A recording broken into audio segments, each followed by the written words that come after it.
get so nervous. Like a spy. Take it away.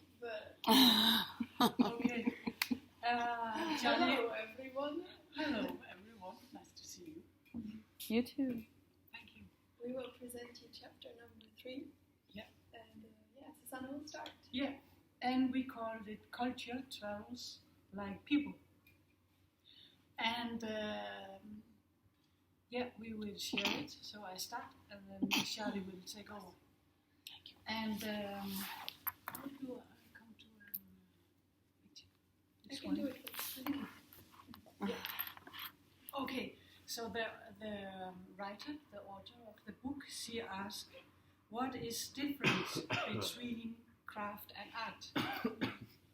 Here you see the gardens of Versailles, and as Karen taught us last week, it is symbolizing the power of the king.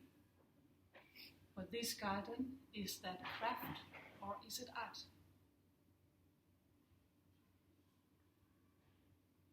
Here you see a Zen garden from Japan. Is it art or is it craft? Here you see let's see what it's called, Old Summer Palace from China, and it has a garden that is 5 times bigger than the Forbidden City. Maybe you know a little bit or have seen pictures of the Forbidden City. It's also in China, but it's 5 times bigger. And this garden and this palace, is that art or is it the craft?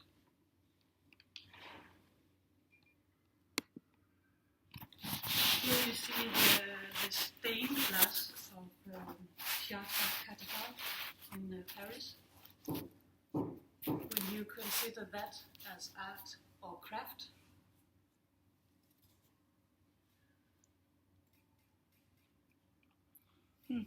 Here is the mask. They are handmade from Mexico. And the question is it craft or is it art?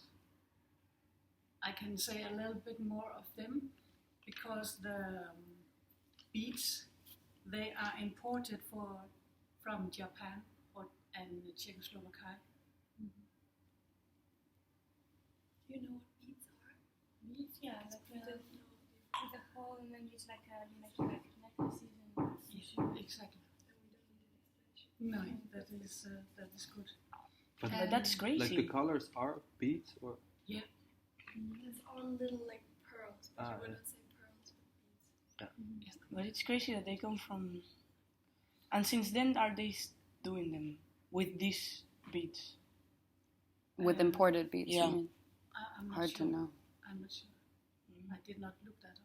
Okay. But Charlie will also talk a little bit about it later. Go a bit deeper. Yeah, deeper. So Yeah, deeper. let's go deeper. And the next one. Yeah, here actually you so can see the beautiful. beads much more. And that is also from Mexico. And then the author asked another question. Can art break down barriers amongst culture?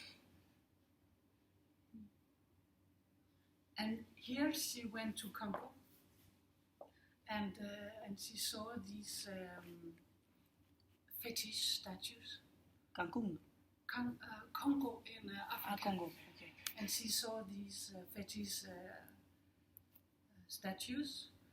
And what is your first expression? What are you thinking of when you see that? It's more Just aggressive. It's more aggressive. aggressive? Yeah. Mm-hmm. With the material, the nails. Mm-hmm. is that about the appearance of the sculpture? But why do we always say this fetish sculpture? True. What about fetish? Like, I'm Asian, I don't understand the word. But also the fetish, you mean when they also have like the small, there was like the ancient ones that they used to. Yeah, fertility. Yeah, fertility. Yeah. Yeah, that kind of thing. Oh, I don't know. But I think this actually- whole discussion is talked about in the chapter. Not what is fetish. About like the discussion we're having right now about primitive, Exactly. like Now we fetish. have Yes. like, why Yeah. fetish. So we will Yeah. go a bit into Yeah. it. Yeah. Yeah. But it's a good question. So actually, her point is that this cultural context from Congo, and together with this interaction, then we as a foreigner or Western people, then we will know it much better. For example, if we don't know the context of this what's called a sculpture, then we will lose its meaning and the message. We consider it as maybe just as a sculpture, but in Congo, this is a very very interesting thing because people are asking for support when they have agreements, so they put needles in. So that is Holy. it's a holy thing, and it's they ask for help. So it's very powerful thing. And in the small cities, the village, they are so powerful that some of it has to be kept outside the village. But if we don't know that the context, then we will consider it as something else. So she said that it's very important that we know the context, even if it's from Japan, all different countries. We need to know the context. And as also in the same time, she said it's hard to understand the value of these artworks. And here she give another example of calligraphy in a mausoleum, Islamic mausoleum, and you can see the signs are very beautiful. Maybe for us Western people, but we cannot read it because it's in Islamic. So how can we know the context? We will judge it with. We will have our interpretation. Prejudice. Yeah, about Perception. this perception Yeah. about this, but actually we don't know what it's about. Often we see it as decoration, therefore, right? We think like, oh, that's really nice line work or something. You know, we see it more like shapes rather than any kind of language. So can you follow me? What I said that it's important to know the context. So actually we should know Arabic or Islam. I don't know the language Arabic. to understand it. Yep. And then before I talk about this image, you can also think about that, for example, the Asian Greek art, they were actually influenced by the Egyptian. The Zen Buddhism, as you saw before from Japan, they had influence by the Japanese, the Chinese, Korean, and the Indians. And here you see this pottery from Japan, ceramics. This is the pottery, the plate from Japan. And then it has a huge influenced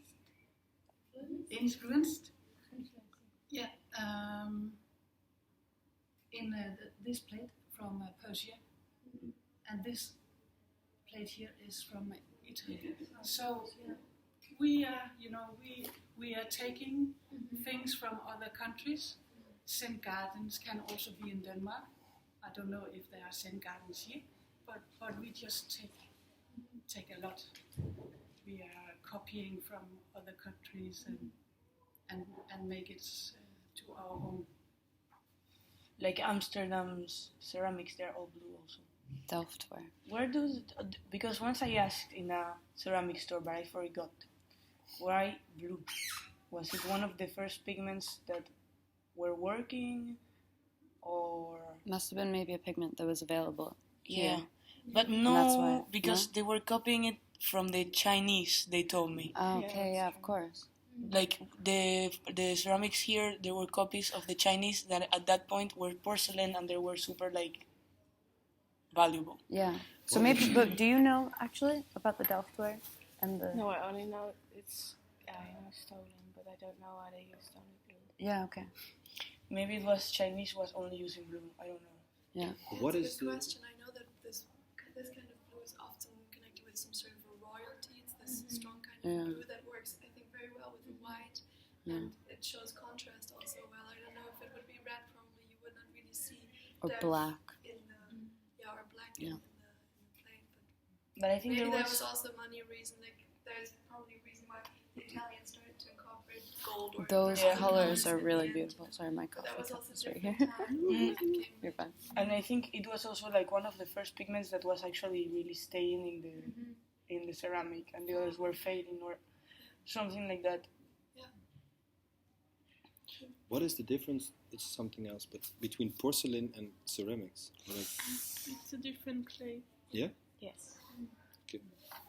Like it's a different grain of sand. Yeah, Or it's whatever it is. yeah, it's from different, like the normal clay that could, for instance, also near the river or something. Mhm. But porcelain, you really have to dig for Ah, okay. in cave or something. Okay. No, not a cave, but this big, Like mines almost. That's No. right. yeah, something like Okay. that. And Canyon. porcelain is super thin, like it's like butter when you touch it. Really? Yeah, it's really Yes. nice. Wow. So actually, her last point is that because we don't know the context from from artworks from Africa, Asia, and Japan, and China, and these countries, she said that we would probably miss a lot. We will miss the context. So that is what I have to say.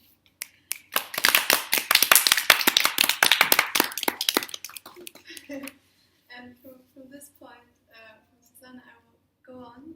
Maybe we take like another look at this picture again, because it made me think of this question that also Freeland asks: is do various cultures around the globe share a concept of art? So you see, this Japanese ceramics, this porcelain, had an influence on other cultures. So somehow it seems like maybe they share something. Maybe there is a certain understanding of art that they all share, or that they all like. At least you could assume that. And in that context, she mentions this one anthropologist or philosopher. He's not really a contemporary example, but what he said was, yeah, there are similarities in this appreciation of what a culture perceives as beauty, or maybe sensuous form, or shape, or a certain skill. So let's say the very precise, like in how these crafts or this art, this big question in this context, were made of. You know, there are some, you can find some similarities, and therefore, Richard Anderson said, art is a culturally significant meaning, skillfully encoded in an affecting, sensuous medium. So this quote will follow us a bit in this chapter, and that's why I put it on the slide. So in other words, you can say that he says art is something that has an important purpose or meaning for a culture. And this meaning or this message is translated into an affecting, direct, sensuous medium that touches you, for example. And this medium, in that sense, shows the artist's skills through this translation. In that sense, she also relates to a quote that John Dewey, another philosopher she mentions, or anthropologist she mentions, what he said before, as he said, art expresses the life of a community. So within this community, you try to find a purpose or a meaning for your own culture, and you try to translate it into objects and show the artist's skills in order to show the values of your community and of your culture. Yes, Karin? I like how artistic quotes from philosophers are indeed taken completely out of context. Like it's like this super philosopher, he once said art expresses the life of a community. Yeah, it's really a big sentence to say. It's Yeah. very general. She also says that in a way. She says Richard Anderson sort of gets it a bit to the point, while John Dewey is sort of touching the surface and saying something very universal. Yeah. He will say also some more universal things you Oh will my find out today. And then she goes on in this chapter with another important question, which is how, if we see the art of another culture, let's say we want to show it, we want to display it, how can we display it? How can we display the art of our own culture if, for example, we don't really understand the context because we didn't grow up in that culture, or we know a little but maybe we don't know enough. So in that sense, we can speak about an exhibition that was taking place in Paris in the Centre Pompidou in 1989. It was called Les Magiciens de la Terre, which means the magicians from the earth, I think. And in that exhibition, the people who organized this exhibition, they wanted to treat all artists with an equal respect. So they chose Western artists and also artists from different cultures. And in this picture, you see one example where you see the work which is called The Red Earth Circle by Richard Long. And it's connected in a direct context with an earth painting by a collective of Yuendumu Aborigines, so from an indigenous culture from Australia. And they were put in a direct context together in order to create equality between those two artists. But a lot of critics were saying that putting this original work, which comes from a non-Western context, into this Western Centre Pompidou big exhibition, it loses its context, it loses its meaning also. It's just being taken, put somewhere, and it's as if you would own it in a way, you would change it. And they were questioning if the visitors would really get a feeling and a real understanding for it, because now it sort of got blurry in a way. And at the same time, there was also a certain trend happening. I guess you know the New Age trend, like a little bit. We have it sometimes in also in fashion, like some shirts, for example, or we have those communities who get together to form certain rituals. For example, the Burning Man Festival is also some sort of a New Age celebration,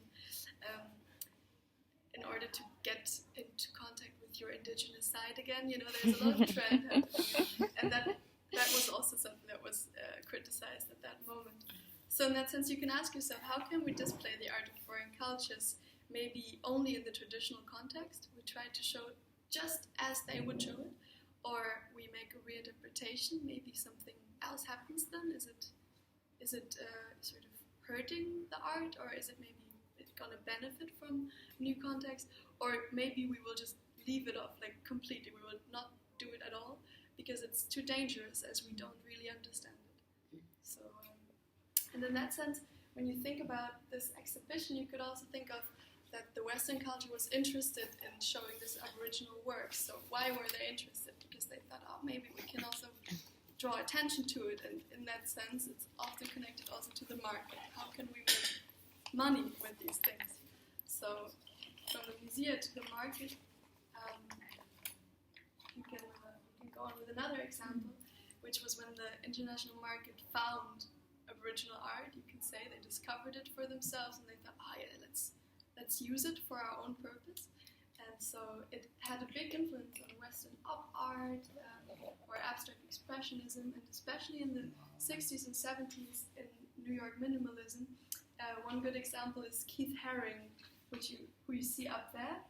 He got very much interested in Aboriginal ways of painting. There's a style that's called the Papunya style, which often consists of patterns of dots, or you see repetitive lines. And so he got very much influence from it and combined it with his own sort of modern New York minimalism style, and sort of made something new out of that.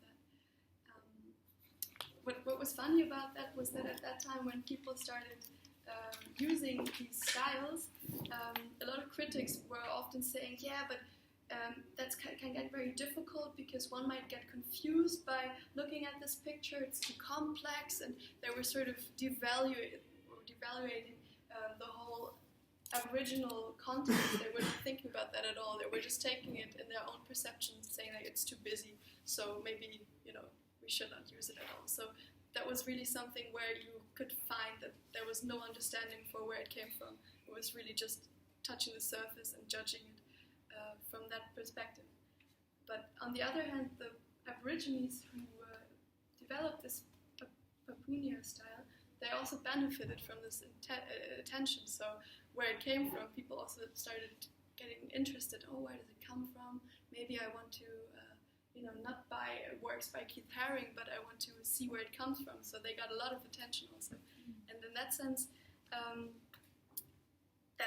this trade that happened then was affecting also the local production of those Papunya artists. And so you could also ask yourself, what happens then if they suddenly get this attention? Do they benefit from that, or do they maybe get into a certain dependence because suddenly they get this attention, and maybe then you think, oh, there's a market now that is interested in me, so maybe I will now work in that sense that I will satisfy the market because suddenly I can make money with that. So in that sense, you could ask, is it authentic then still? Are they not maybe gonna get lost in trying to fulfill what the rest of people were asking for? That sort of leads us back to those Indians that you were already talking about, the Huicol Indians in Western Mexico, who, for example, in their embroidery, they incorporated, when they got attention from the Western culture, or from other Americans, they incorporated Mickey Mouse or the VW symbols, and also you see they made a whole car with their embroidery, in order to please, the other people. Usually they would have never put those two parts together, I guess. And suddenly but so in that hippie. sense, it was suddenly really commercial. When was this actually? Do you know the? I think it was also in the 60s. Okay, So that makes sense. hippie. Yeah. Yeah, it could be. I think it looks pretty much like Yeah. in the hippie Mexico, times. that is the Yeah. maybe around 70. Yeah, 70s, I guess. Yeah, Yeah. like probably the same time as this new minimalism. So yeah, in that sense, you could ask yourself, maybe they just adapted in order to survive, to be part of the market, to get their benefit out of that. Imagine washing that car. Yeah. Like the worst kind of thing. Yeah, but maybe it also feels super nice, you don't know. Yeah.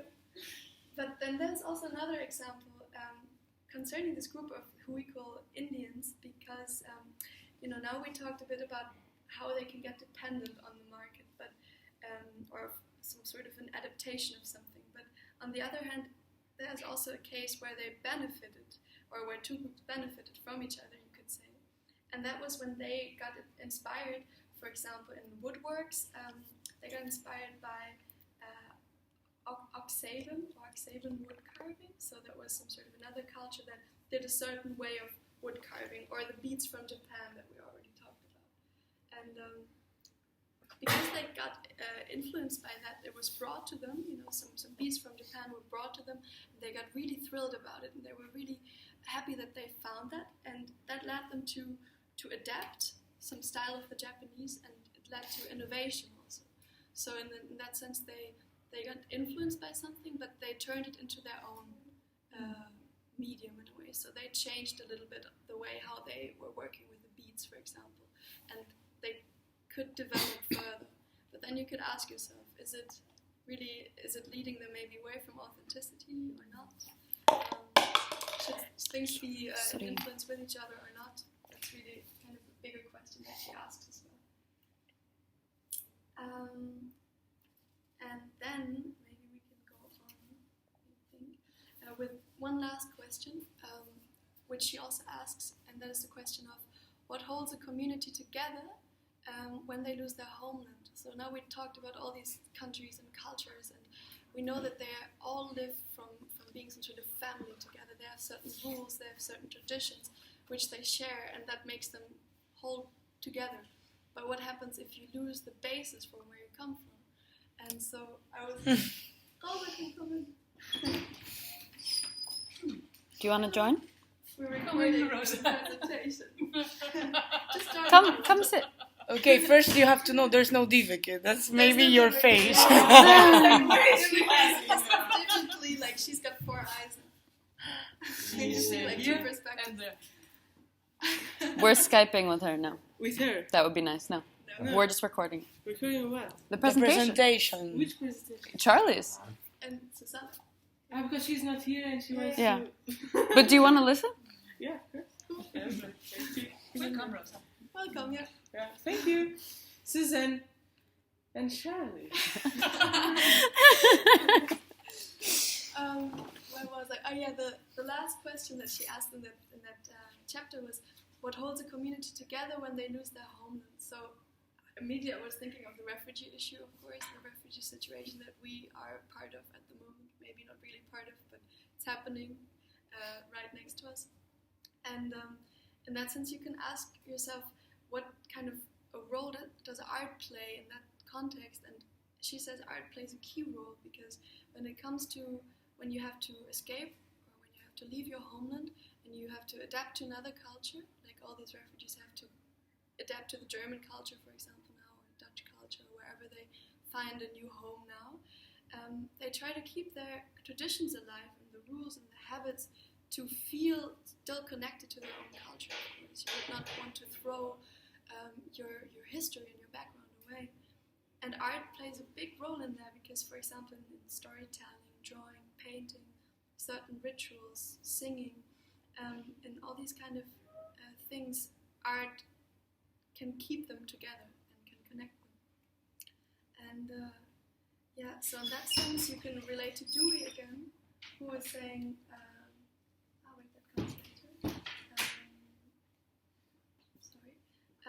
that art expresses the life of a community. In that sense, his general sentence is true again, that this art that keeps them together, lets them hold together, expresses their life of a community. In that sense, I can maybe go on with another quote, which you already said, or which you already related to, which was that John Dewey said, "We must learn the language of art by entering into the spirit of a relevant community." So in that sense, he said, we have to experience this community, we have to experience this culture by living with them, for example, being in their context, in order to understand their art. And what Freeland then says is that, yeah, but that's maybe not enough. I think we have to know also, we have to read also about this culture, we have to ask also questions, because probably we will not know enough if we just go there and if we just look at things and if we just try to be part of it, because we remain a tourist, we remain somebody who doesn't belong there. So in that sense, she finds 3 key points with which she sort of concludes in the end of the chapter. So at first she says, this point of Dewey is way too simple, what I already said. You need a support by external research or knowledge in order to understand the art of another culture. And the second point is that there is no single viewpoint within one culture also. When we speak about Japanese culture, the Japanese definition of art, and the African definition of art, or within some peoples, the people will not always agree on one definition. There's a huge diversity and variety always. So she says the culture is not homogeneous, but in constant change. Like, if we would all have to define one concept of art that we all share, I'm sure it will be fucking difficult for all of us. So that's the second point. When it also comes to the question, what is art and how can we define it? And the last point she makes is that especially these Western contemporary criteria on which we define art, they're not universal. And so in that sense, there is no sentence like art is, but it's more something that we could say is art can be. So when we relate back to the first question that you were asking in the beginning of the presentation, is it crafts or is it art? Then we could say, yeah, maybe it is crafts and it is art, and maybe it is also both. So why would we have to make a distinction if everything in that sense remains fluid? Every culture will define it differently. Every individual can define it differently. So in that sense, yeah, art can be and not art is. And that leads us. Art is a culturally significant. And then we have another nice example, which let's say art can be a culturally significant meaning, skillfully encoded in an affecting sensuous medium. So, in that sense, she concludes this is sort of the best quote that we can refer to in this chapter. This is the most detailed quote, and this is what she says comes most closely to trying to understand what art actually is. So in that sense, keep in mind this quote of Anderson. And then we prepared a last question, which we can discuss about, but we can see, and that is sort of a little outlook. So we have this kind of a new term right now that we use often, which is the global village. So like through mass media, the internet networks, any kind of other possibilities within Europe, for example, that we can travel, that makes us be way more interconnected than we were before with different cultures and different places on the world. So when you think of this now, at first we made distinctions between cultures and they were kind of separated always. How or to what extent does living in a global village where we're so interconnected change the way art can be defined?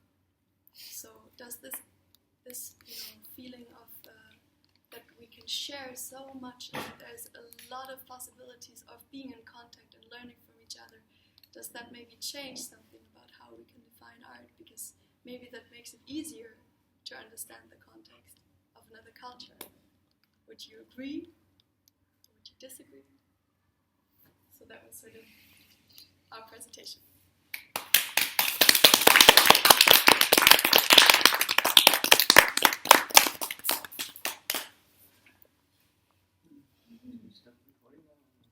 Any questions? Yeah, any questions? Over and out.